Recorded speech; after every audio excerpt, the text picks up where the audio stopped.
有影是影响出少年。咱来看新竹市的建工区中，有学生囡仔用偌好的台语小说，自己亲啊做剧本，做一出台语的微电影，包括导演、演员，所有的工作团队拢是学生囡仔家己来。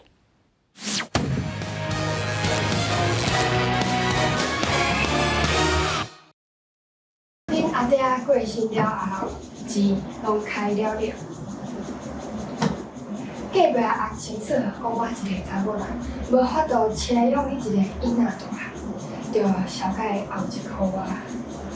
毋过，伊只甲你看做是机器，甚至甲我输、甲我拍、甲我骂。学生演出台湾文学小说一贯青雅的剧情，毋但全部拢用台语演出，而且动作表情袂输专业演员。过程中若是碰到袂晓讲的台语词，下面透过手机啊查安怎念才是正确的。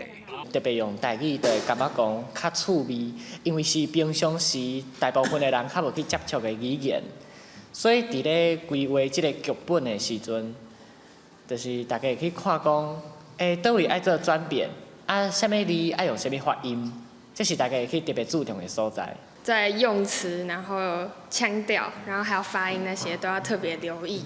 就是你可能要一边演戏，然后你一边还要就是确认自己有没有讲对，就会比较需要练习。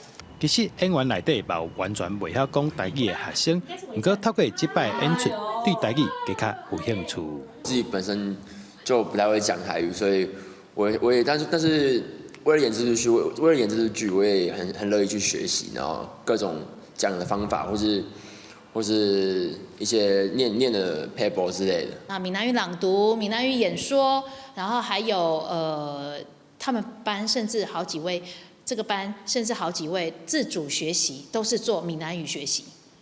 那我会感觉到，像我自己也是小时候跟阿公阿嬷生活，也会讲闽南语，可是长大以后，因为在台北生活，好真的很少用到。 看到下一代这么有心，想要去学闽南语，我觉得很感动。老师参学生经过几啊摆的讨论，真无简单，把作品完成。过程中嘛发生真侪趣味的代志。学生拢讲，透过即摆演出，家己的台语确实有袂少的进步。记者杜君豪，新竹报道。